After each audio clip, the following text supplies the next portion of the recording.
Queridos hermanos, amémonos los unos a los otros, porque el amor viene de Dios y todo el que ama ha nacido de Él y lo conoce.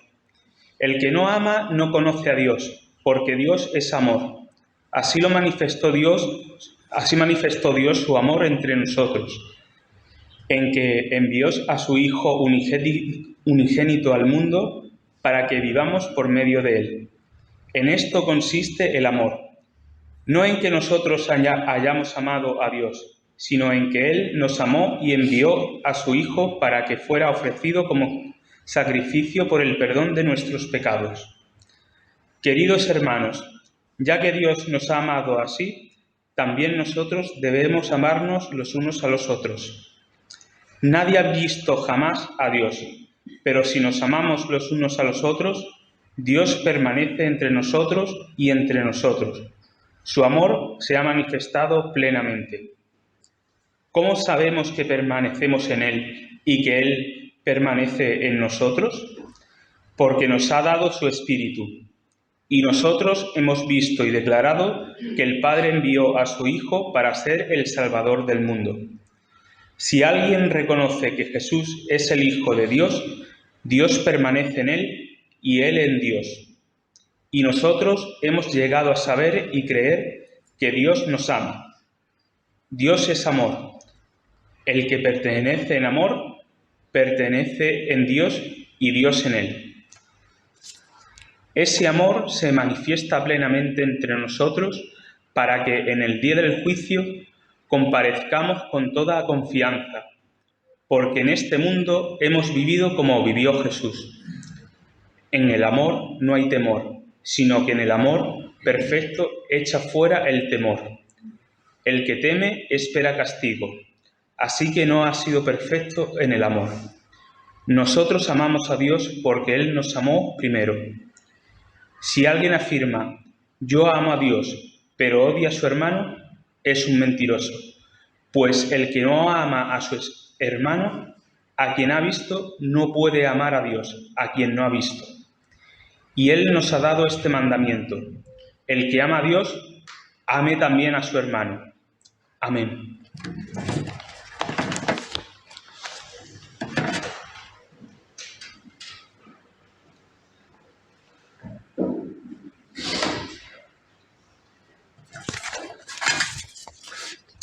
Hoy es domingo de la Trinidad, domingo que de algún modo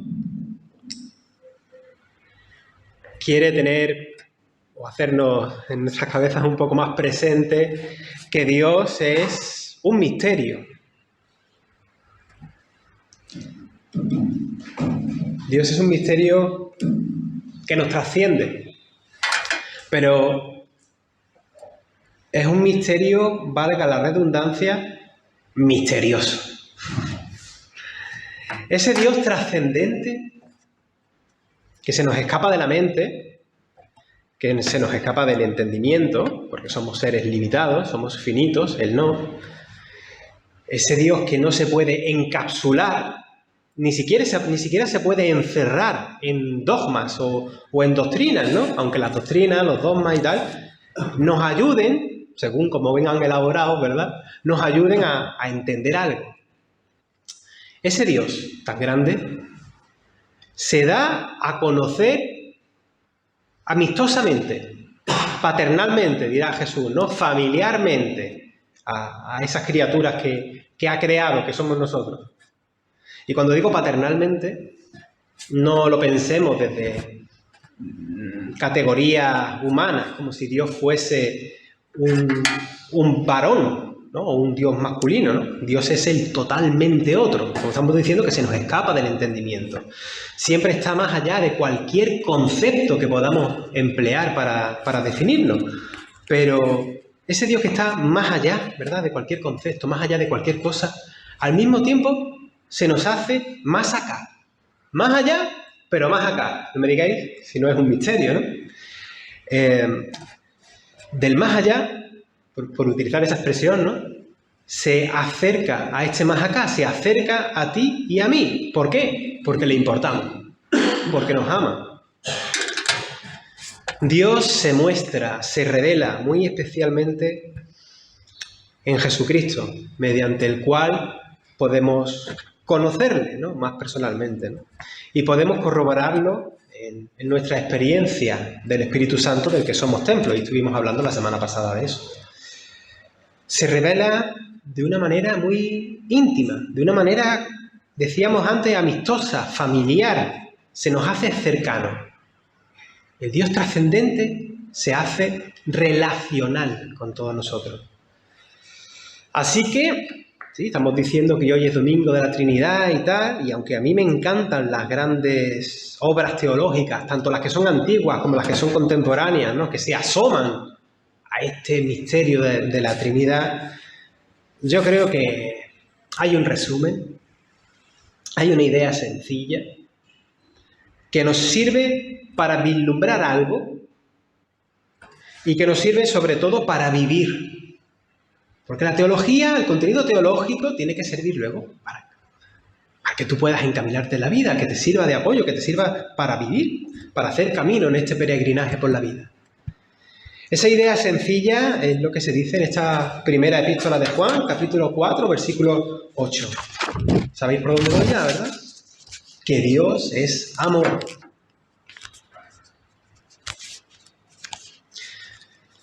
Las ideas básicas, las ideas claras en la Biblia, las más sencillas, incluso las que son fundamentales, son las que más nos gusta taparlas. Son las que más nos gusta decir, pero... Y contaminar lo que se está diciendo o contradecir, si es posible, lo que se está diciendo ahí. Y por eso muchas veces cuando algún cristiano quiere apuntar a lo básico, a que Dios es amor, salen 4 o 5 respondiendo con la Biblia en la mano, como también Satanás hizo las tentaciones en el desierto, con las Escrituras, ¿verdad?, argumentando con las Escrituras.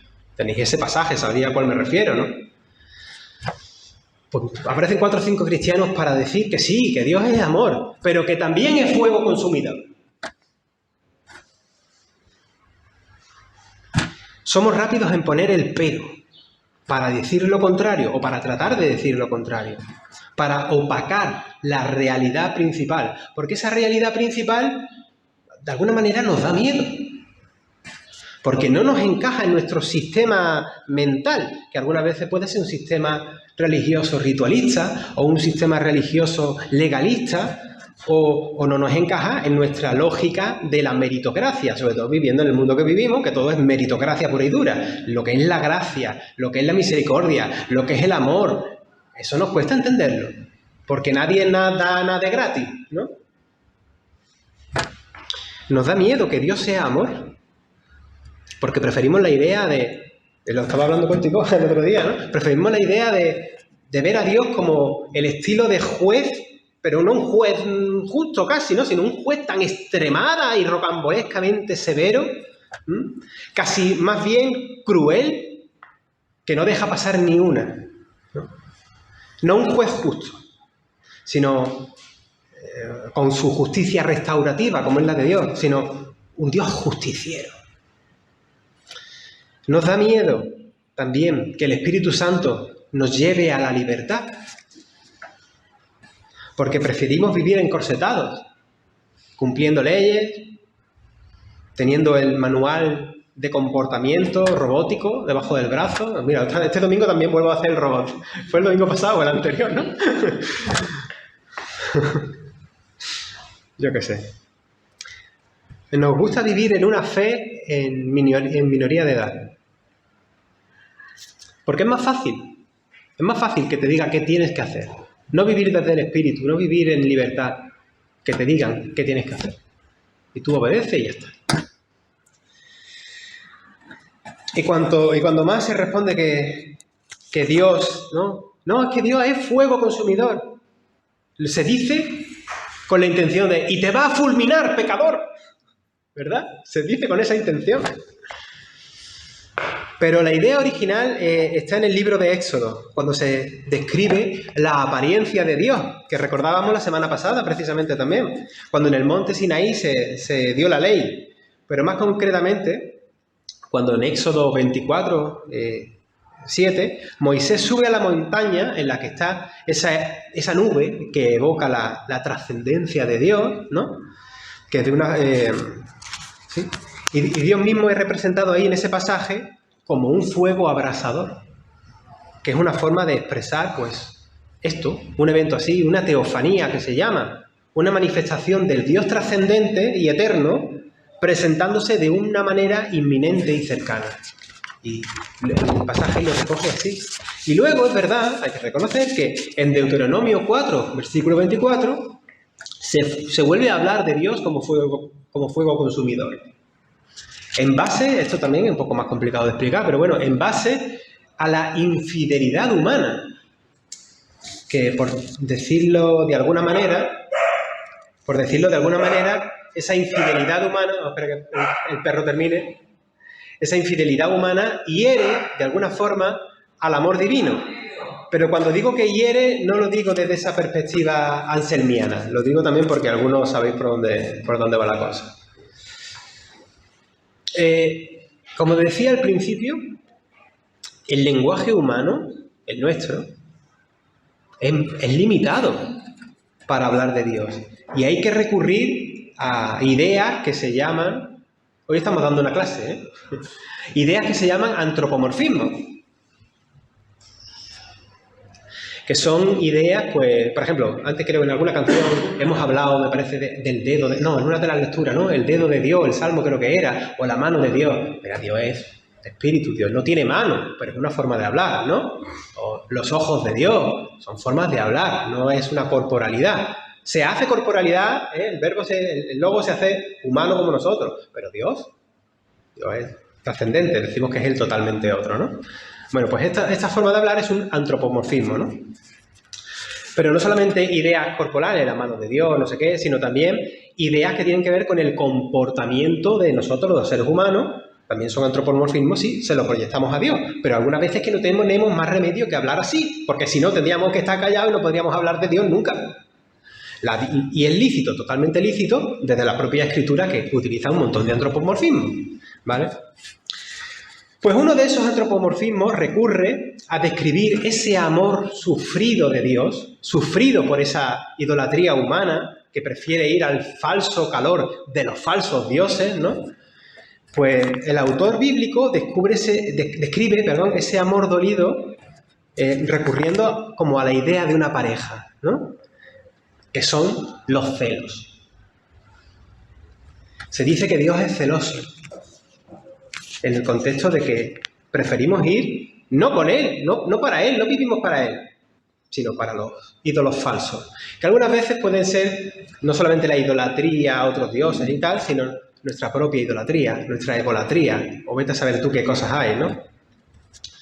Los celos de Dios son una expresión de su amor y de su cuidado, de que está pendiente de un pueblo que es rebelde y desobediente.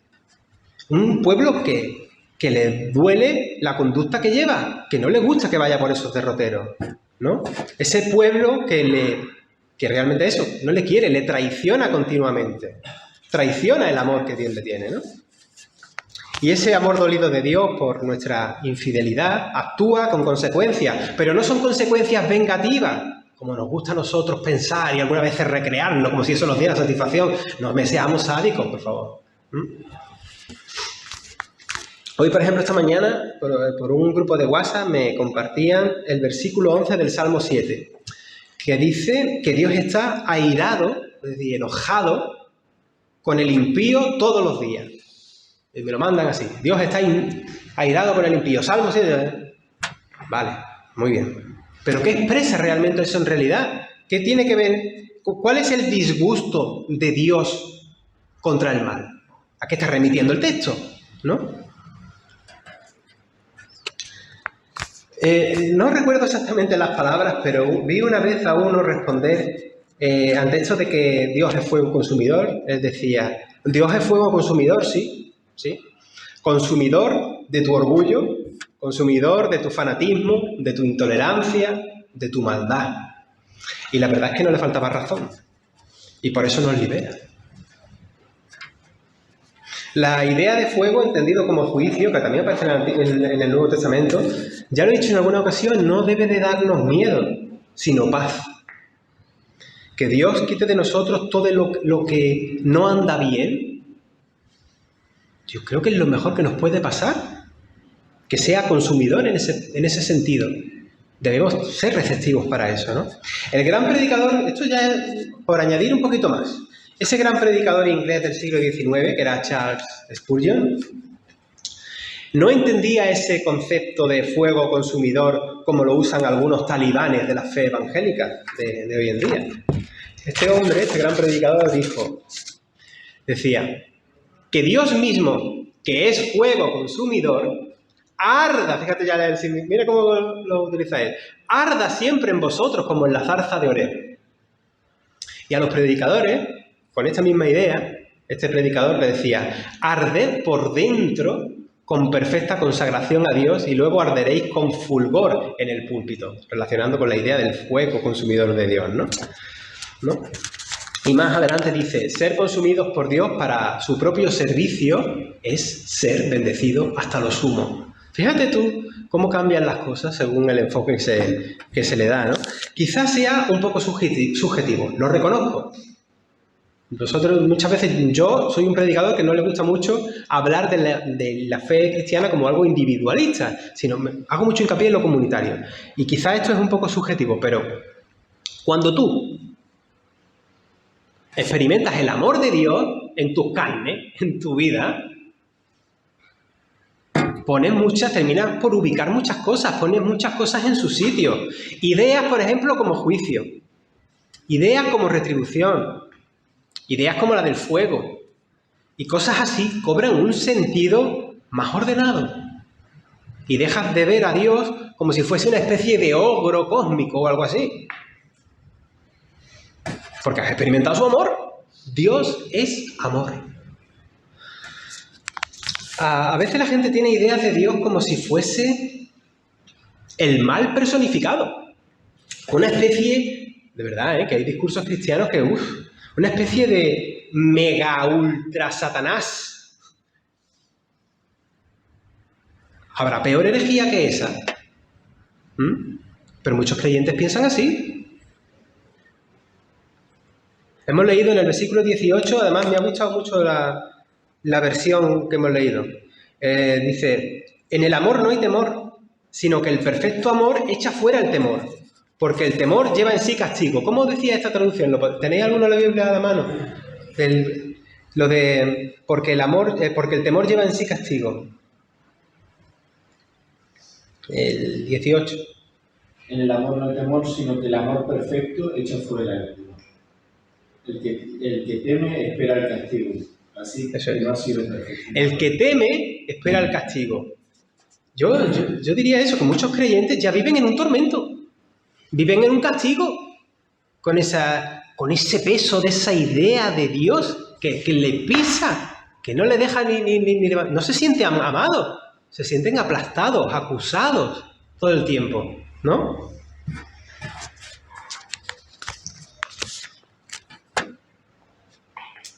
Leo ahora el versículo 16. Y nosotros hemos conocido y creído el amor que Dios tiene para con nosotros. Dios es amor. Y el que permanece en amor, permanece en Dios y Dios en él. Lo de en el amor no hay temor, qué grande es esto, ¿verdad? ¿Cómo cambia nuestra idea de Dios, no? Dios es amor. Y en el amor no hay temor. O sea, sí, cuando muchas veces se utiliza en el Antiguo Testamento y tal, el tener temor de Dios, ¿no? O sea, es tener conciencia, tener respeto, saber quién es Dios. Pero no es lo mismo a vivir, ¿entendedme, no? ¿Me estoy explicando? La eterna voluntad de Dios, la voluntad que hay en Él, la que en Él se realiza, la que le determina a sí mismo, es el amor. Y nosotros, bueno, eso de estar en sintonía con Dios a través del Espíritu Santo en tu vida, ¿cómo estamos en sintonía con Dios? Amando. Por eso el texto dice que si no amas a tus hermanos, a los que tienes delante, a los que puedes ver, a los que ves sus necesidades y tal, Si no eres capaz de amar a quien tienes delante, no vayas luego a decir que tú amas a Dios, porque eso es mentira. La manera en que demuestras el amor a Dios es amando al prójimo. Pero eso, en algunos contextos religiosos, cuando estamos metidos en esa atmósfera, como que no nos gusta, porque preferimos, y además es más fácil, y nos da una especie de satisfacción, nos gusta acusar al prójimo, señalar al prójimo. Nos gusta decirle lo que está mal. Tú eres un pecador de la pradera. Nos encanta. Y necesitamos rápidamente tapar que Dios es amor para decir que es fuego consumidor y así justificar que nosotros somos pequeños guerreros encolerizados con el fuego de Dios, o vete tú a saber qué chorrada. En fin.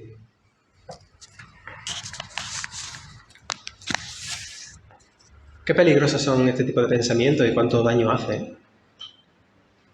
Algunos de nosotros sí que conocemos estos contextos, otros ni siquiera los habéis vivido, así que enhorabuena. Los que no habéis estado nunca dentro de un círculo de este tipo, pero se vive, se respira esto en muchas congregaciones. Parecerá que me lo estoy inventando, pero esto es el cáncer de muchas congregaciones que viven en un fundamentalismo legalista de este tipo, ¿no? Talibánico, en el que no hay paz. Tenemos que dejar de pensar que Dios, que tú y que yo, seres humanos, somos como una especie de virus informático, y que Dios es el sistema operativo Windows o el que sea, ¿no? El Linux o lo que sea, y te quiere mandar un antivirus para exterminarte. Eso no es así. Esos planteamientos están mal de raíz. Es una metáfora, pero es una metáfora en base a algunas teologías que hay por ahí.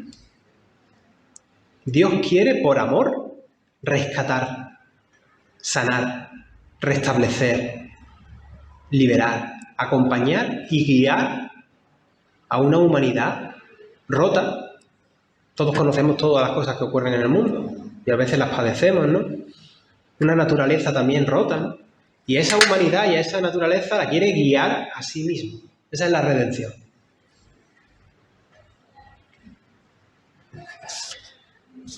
El Dios que tenemos en la Biblia, aunque a veces sea difícil de leer, es un Dios que siempre está con su pueblo. Un pueblo que, como hemos dicho antes, la mayoría de las veces es infiel. La mayoría de las veces, o siempre, por no decir siempre. Es un Dios que está presente, que redime y acompaña. Ese es Dios. Ese es Dios. Es un Dios que nos ama tanto que para darse a conocer asume en el Hijo la misma naturaleza humana que tenemos. Y vive con nosotros. Vino a vivir en el siglo I con nosotros, con los seres humanos. Y se hace Dios con nosotros, en la persona de Jesucristo. Y ahora en el Espíritu que tenemos todos.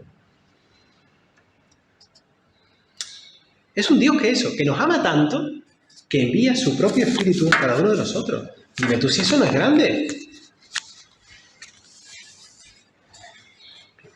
Como veis en este domingo de la Trinidad, estoy enumerando realmente a las hipóstasis, por ponerme técnico, de la Trinidad,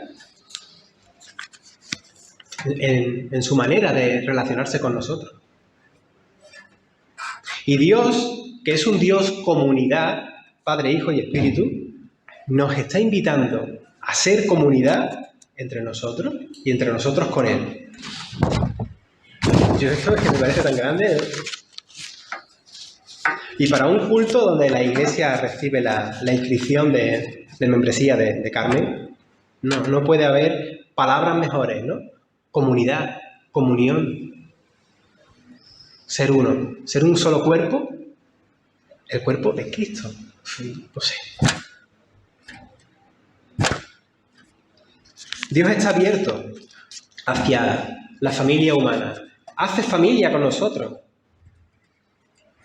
Y quiere que para amarle a Él lo demostremos amándonos entre nosotros, siendo susceptibles de percibir que ahí está Dios, en el prójimo, en las relaciones humanas. Seamos sensibles para ver a Dios en la amistad, en el acompañamiento, en la fraternidad, en la ayuda mutua, en el amor.